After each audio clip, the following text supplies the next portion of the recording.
All right, guys, let's talk about engines from the old days.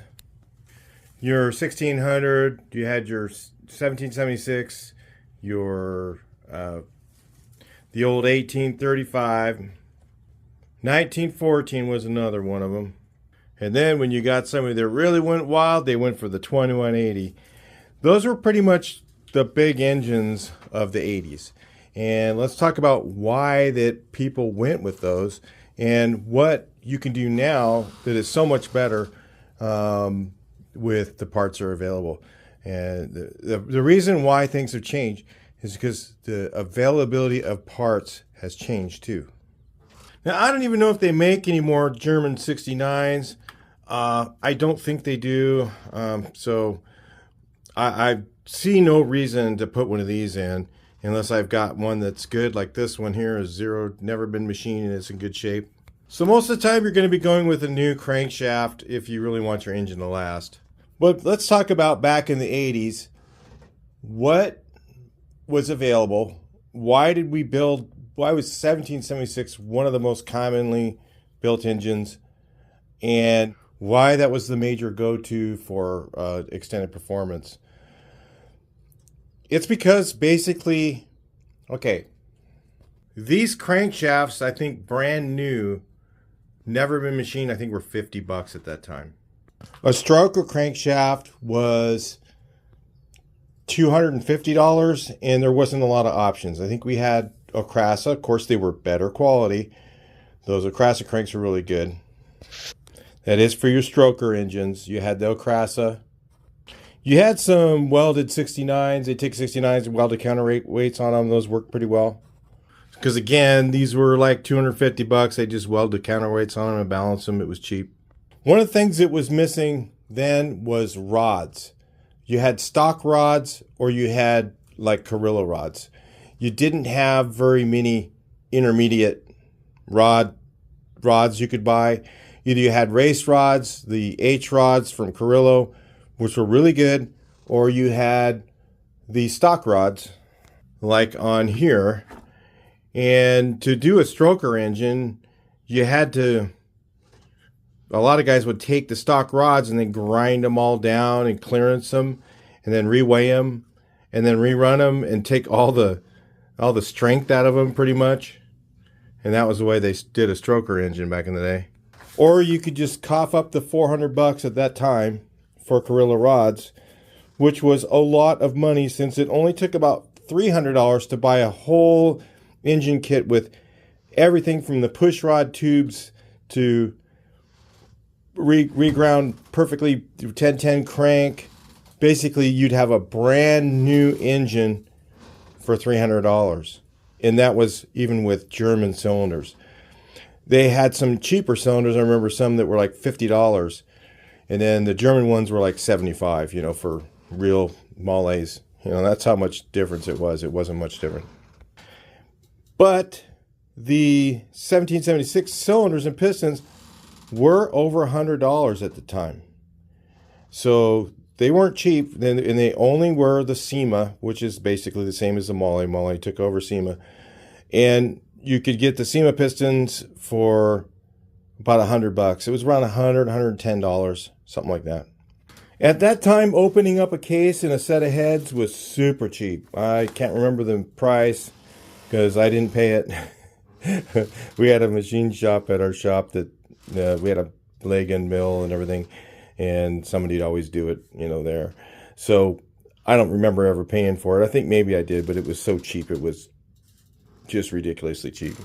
And there was a lot of places that had VW machines set up, so you could get your case opened up really cheap. So that wasn't a really big expense.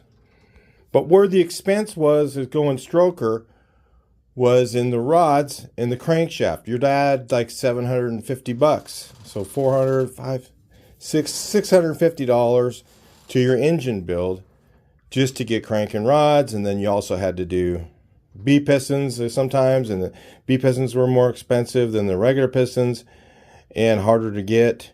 Not everybody had them in stock. The other thing that they had trouble with is you had to pay for opening up the case. By the time you got done doing a stroker engine, it was a lot more money.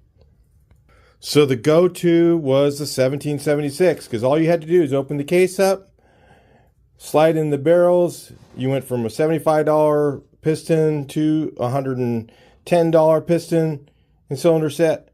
So it didn't cost you that much more. So you might have spent an extra $200 and you'd have a 1776. To build a 1904, it cost you over $1,000. So nobody was doing that. It was so expensive that it wasn't even talked about. Guys didn't even consider it. It wasn't even, it was just like, you might as well tell them $1 million, because nobody had that kind of money. Except for a rare few. There was a few, and they wouldn't go for that. They'd go straight to the 2180. And that was because you wanted to go fast, right?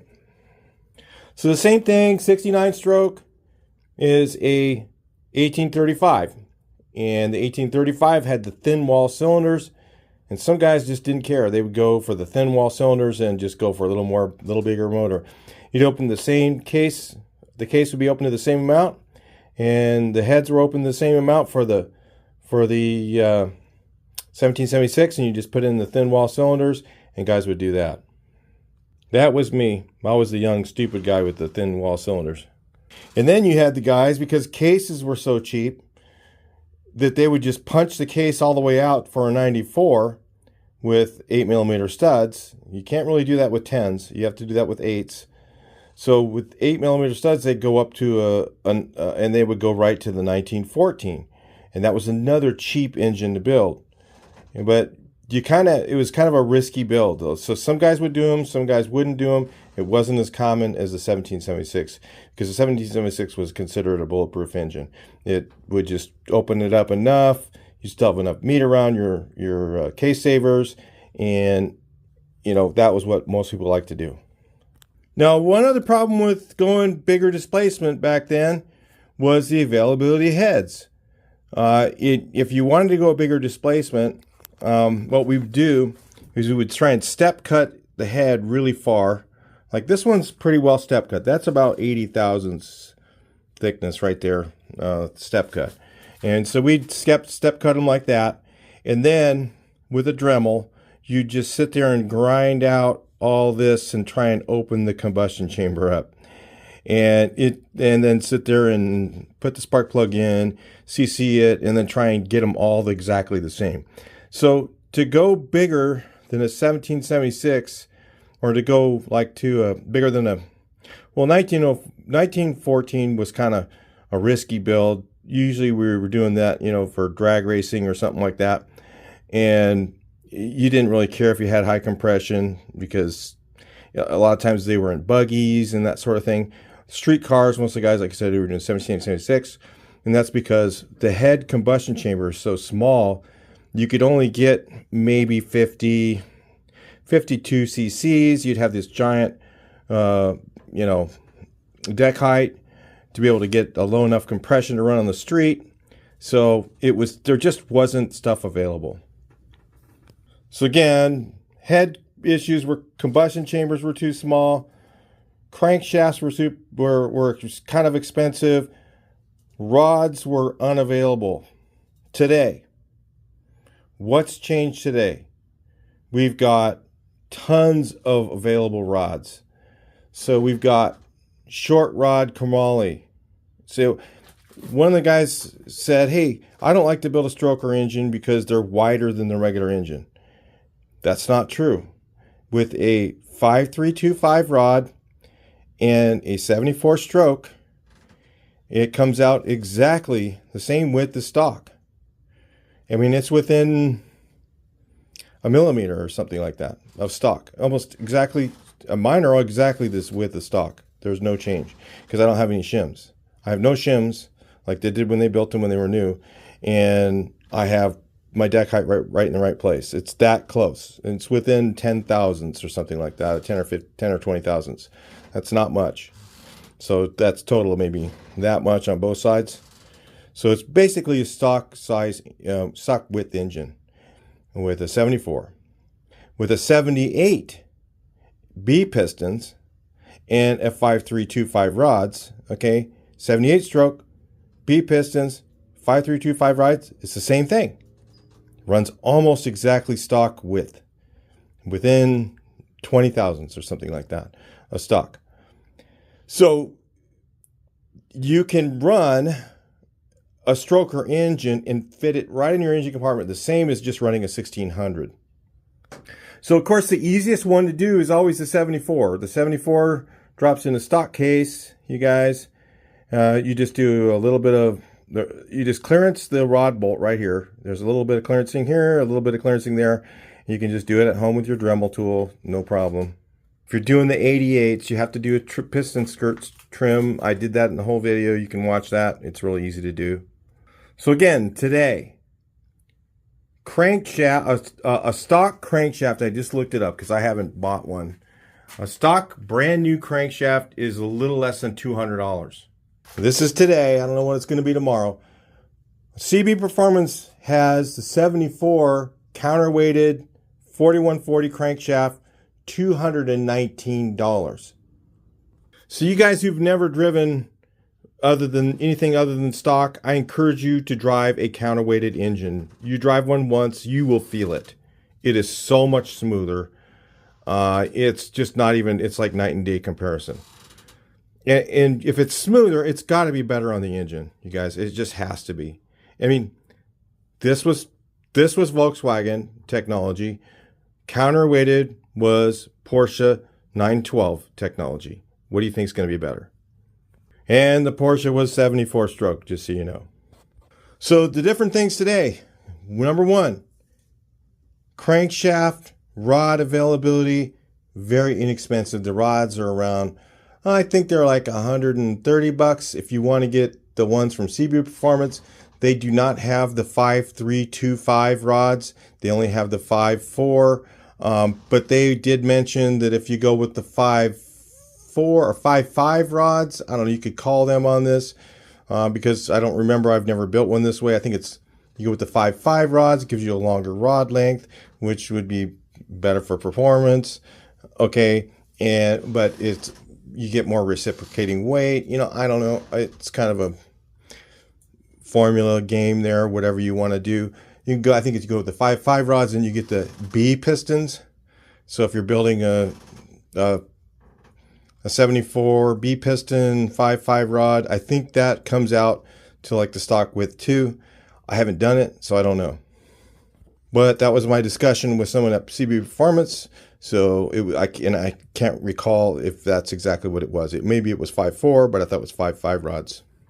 And their rods are around $100, $110. The AA Performance ones are right now around 160. I'm going to say, I don't know, check CarCraft's website. I didn't look them up before I made the video here.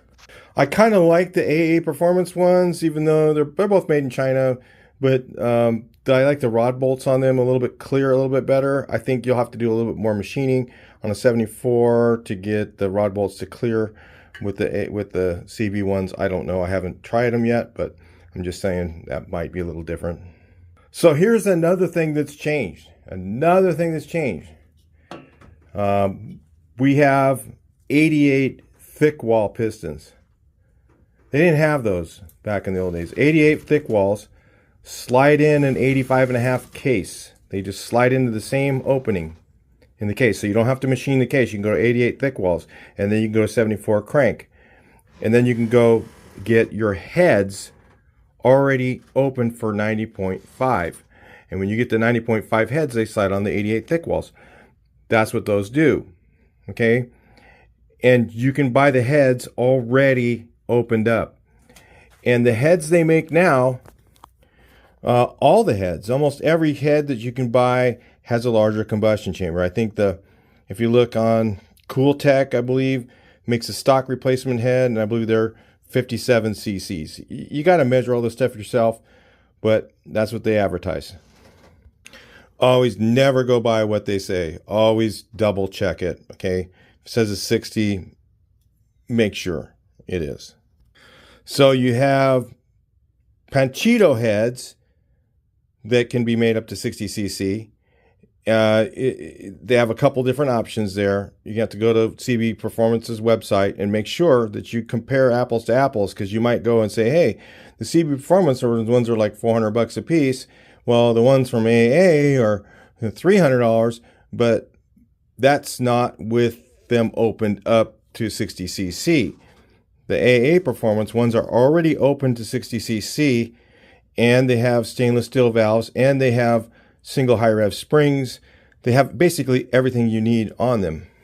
And by the time you take a stock head and you try and make it even as good as all that stuff by putting stainless steel valves in it, putting the single high rev springs on it, putting the and opening it up for another size, you're going to be almost at the price of just buying the new heads.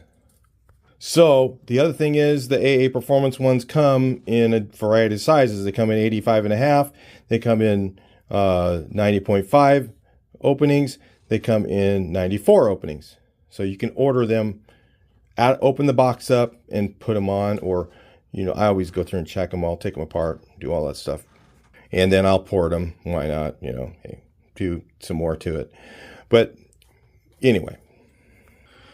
So basically the engines are basically begging for you to make them bigger. It's like the parts that are out there now, it just doesn't make sense to build a 1600. Not unless you have a good used crankshaft, a good used set of rods. Maybe then it would be worth it. If you have to get all that stuff machined, you're going to be almost at new stuff, guys. And a new Chinese crankshaft. I know everybody's going to say, oh my God, no way. There's the new Chinese 4140, 4340 cranks are actually better than the original ones. I'm sorry. That's just the way it is. They're made out of better steel. It's 4140 or 4340 chromoly. And they're counterweighted. You're going to have an engine that lasts a little longer. It's just going to spin better. You're going to drive it down the freeway and you're going to be like, wow, this thing just loves the freeway. It just spins going down the road. You guys who have counterweighted engines, comment below and let the people know that don't have them what they're missing. How much less vibration there is just incredible. The non-counterweighted technology was when this one fires, the force goes through the whole crankshaft to the flywheel, and that's why the flywheels were heavier. When you do counterweighted, I like to use the lightened flywheel because the counterweight does the job that the flywheel's doing, and it's not putting all this stress all the way through that crankshaft to the end. It's relieving it right there, so it's much smoother to drive. So today you can buy a new set of heads, and a lot of guys are doing the wrong thing, and they go out and they build a 1776 and they buy brand new heads, and the brand new heads are 57cc. Well, on that small of a motor, you probably need a larger cc than that. You're going to be down in like 7.1 to 1, kind of low compression. And another good idea is always to put a performance cam in your engine. So when you put the performance cam in, you bump the compression down too low. It doesn't work well together. It's better. That's why I said it's these things are begging you to please put a 74 in me. Put a 74 in, and then you make your displacement more so that those 57cc new Cooltech heads, if you got the cheap ones, the Cooltech ones, will work correctly. So, these are all things you need to do prior to starting your engine build. You're not going to have the exact numbers until you get your heads. You're not going to have the exact thing so you do your deck height, but you kind of want to mock it up and order the parts accordingly. So that's why I say, even if you're doing an 85.5, and you got to trim the skirts, you guys. If you do 85.5, 88s, you're going to trim the skirts. I think 85.5 moles might have short skirts. You're going to have to look into that one because I don't know for sure. But there's a short skirt availability for those in the 85.5, I'm pretty sure. But the 88s definitely need to trim the skirts. It's not a hard process. I mean, a belt sander and something to describe a straight line, and maybe a measuring tool. I take 200,000 off the skirt, and that usually does it. It's no problem. And then, of course, mock it up, put it together, check it, run it around, make sure she doesn't hit. Those are always, you have to do all that when you do stroker. So I don't know what size that is, but another old engine I forgot to mention we did that you cannot build now is a 1750. Back in the old days, we used to have a 90 instead of a 90.5. We also had a 90. And the advantage of the 90 was it had extra thick upper cylinders. It was really, really thick because it took the same opening as the 90.5. And the 90 was really good at staying nice and cool. Another really cool engine back in the day. But again, we don't have those now. We don't even have 90 millimeter pistons. And we really, it's like 74 is the new 69, guys. I'm sorry if you guys are old school and you just want to put a 69 in. Really, honestly, look into the 74 and figure out what you got to do. Watch a couple of the videos of us doing it. And I personally, only thing I'm ever going to put a 69 in again is this one. And the reason why, I'll tell you why.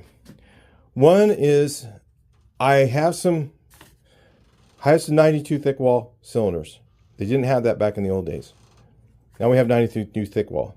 They're thicker on the top. They take the 94 heads and they take the 90.5 opening in the case.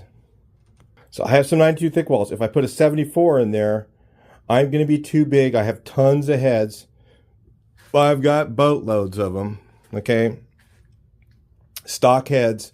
And if I make the engine too big, then I'm going to have a combustion chamber that's, so if I put the 92 thick walls on here, it'll be too big. So I'd rather just build an 1835 thick wall. And I have this beautiful 69 German, that's actually, I think it's Brazilian crankshaft that's never been machined. And I'm just going to clean that up and run it. Otherwise, you wouldn't see me putting a 69 together. There's really no point. There just isn't. It's beyond that now. The availability of the parts today that we can get are begging for you to build something stroker, begging for you to build something bigger. If you build something new, if you got to go all new, you get the aluminum case, and then you can build up to 82.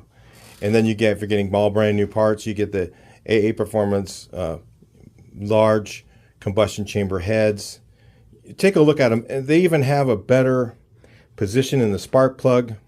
It's not only a performance upgrade, it's a reliability modification too. The spark plugs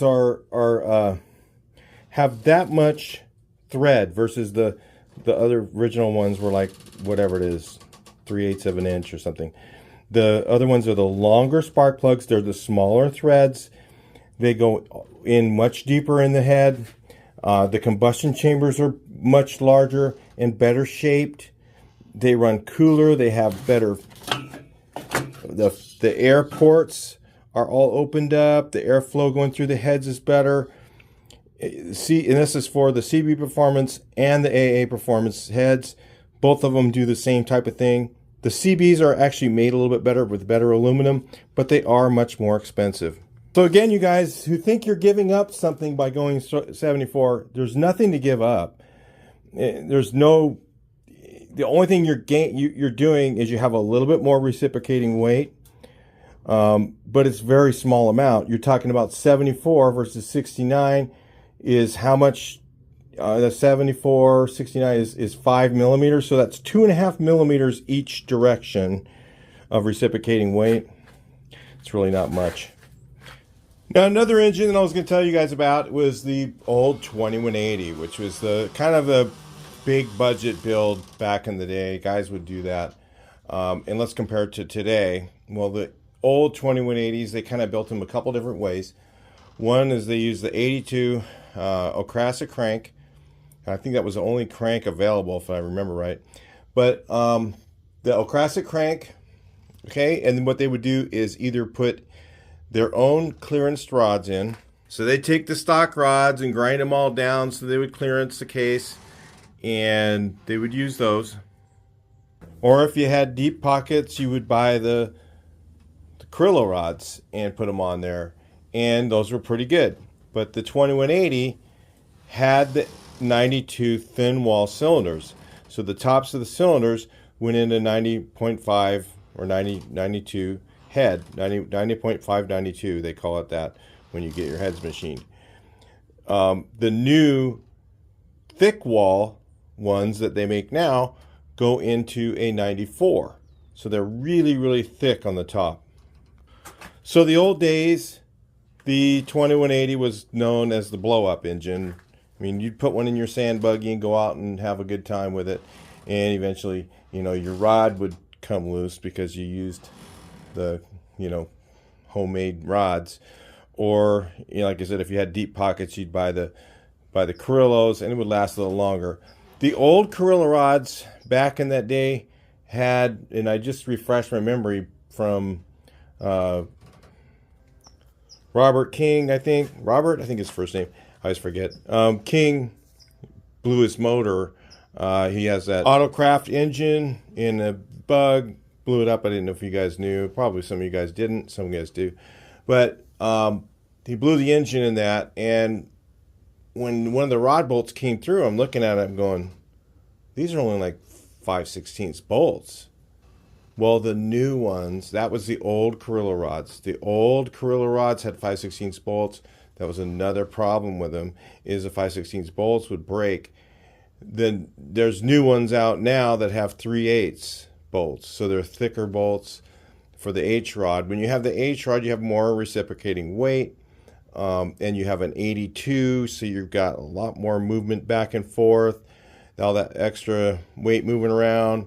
And especially with a 92 or 94, where you go 2276, you have the 94, you have all that extra weight moving around, yanking on that rod bolt.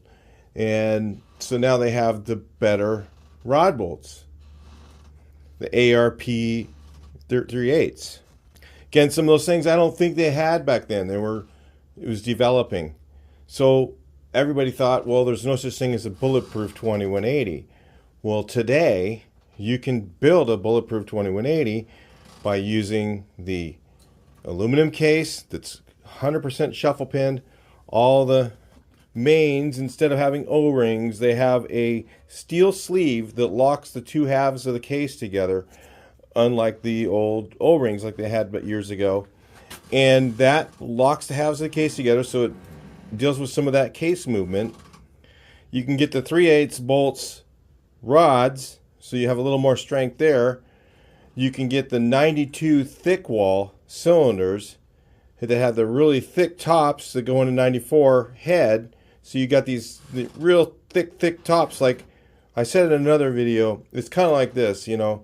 What that does is it helps dissipate the heat. So for instance, if you're using a pan, you're making eggs or whatever, and you got a really thin pan, you know, and you put it over the stove, and it makes a ring where the heat is, okay, because the pan's so thin.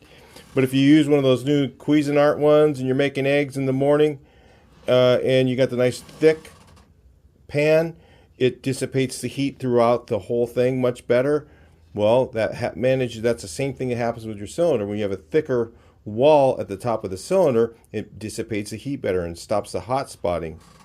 So today you can actually build a nice bulletproof 2180. Or you can even go to the 2276 because the case is aluminum and it's made better. I think the new cases, I'm not 100% sure on this, but because I haven't built one yet. But I think they moved the case studs out a little bit on the 94 cases, on the bubble top aluminum. And also the cases already come full flowed. They're just ready to go. So you don't have to pay for any machine work. So those, you know, to build, you can build a nice bulletproof 82.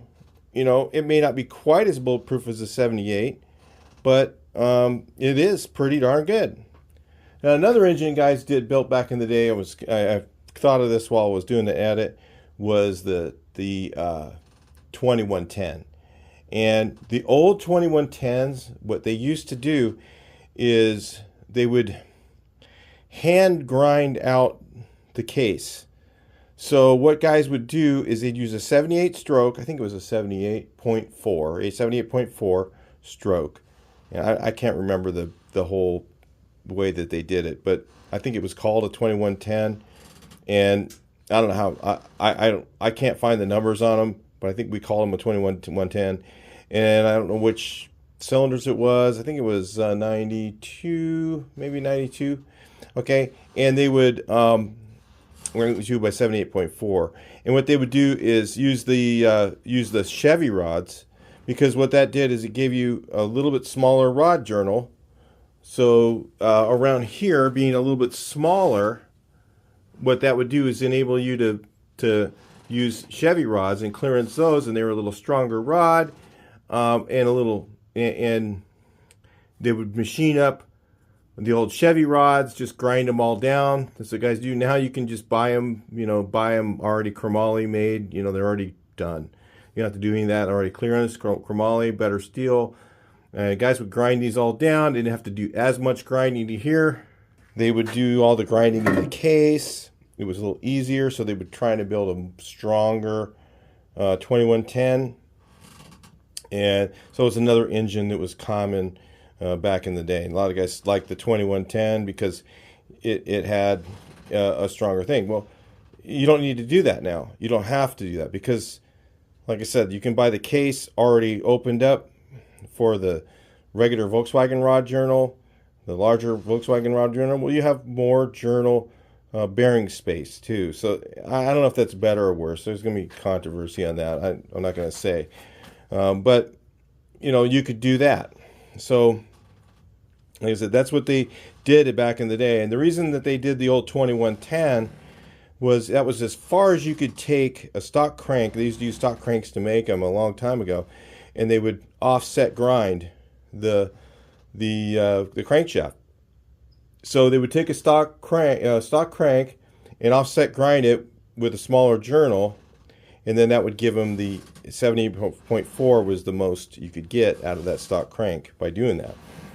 So that was one of the original things. And then they would weld the counterweights on the crank. So there was that motor that was also happening as well back in the old days. Well, now you can just buy the crankshaft 88 or 78.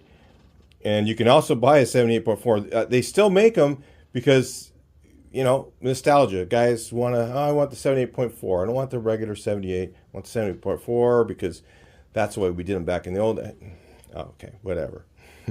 Whatever you want. Whatever floats your boat, really. It doesn't matter. That's just nostalgia. But that's what the difference is now versus then. It just makes more financial sense today to go to a stroker engine. It just does. Everything leans towards it. The heads they make now are all designed for you to go stroker. So, trying to build two stock, like if you need to buy new heads for a stock engine, you're probably going to get heads with bigger combustion chambers, and they're going to have too low a compression. So you're going to take those brand new heads down and machine them down. That just to me, I don't know why I would want to do that. The only reason I'd want to do that is I would open them up to 88 for the 88 thick walls for the 90.5. Take the stock head, open up to 9.5, and I would put 88 thick walls, and I'd put a 74 in. There's just no way I would do that without doing that. And then you get an 1800, nice engine. If you're going to go with the cheaper heads, then you'll up with 57 cc's. You just have to get the speed performance calculator out and figure out. They have that calculator that shows you compression ratio, deck height, and all that stuff. Just start plugging numbers into what you think it might come out to, and then figure out which parts to buy. Don't go out and just buy parts. Figure out what parts you want to buy first, and then buy them, and figure out what you're going to build. That's the whole thing. Is trying just buying a bunch of parts is going to get you in trouble. It's better to just kind of figure out ahead of time, oh, I need these heads, I need these, I need this crankshaft. And if you watch some of the videos we've done, it'll help you kind of choose the parts if you build one of the engines that we're building. I probably won't be doing any more 69 builds other than this engine right here that I've talked about. So if you do have a 69 and maybe you've got a good 69, and the whole reason is 1835 is a recognizable engine. Everybody knows that. And I'm going to build one that's better than the old 1835s, but it's still going to be on a crap case. So I don't know. It'll be okay. It's not going to be that bad. It's just not going to. You're not going to want to put RPMs in it. That's all. No RPMs. And you guys that don't, how you get power in Volkswagen? How do you get horsepower out of them? RPMs, because it's a small engine. It's like a pump. You can only get so much out of that pump. Okay, it's only going to put out so much air and fuel is going to go through it. In order to get more air and fuel to go through it to give you more horsepower, you have to make it go faster. So RPMs are your friend, and that's why counterweights and all this other stuff is great for horsepower. But even there's also bigger engine is going to give you more horsepower always and more torque. So, but you can only go so big. You got a little VW, and it's only going to go that big, and then RPMs are your makeup, what you make it up with. All right, hope that helps you guys. I'll talk to you next video. Please like, share, and subscribe.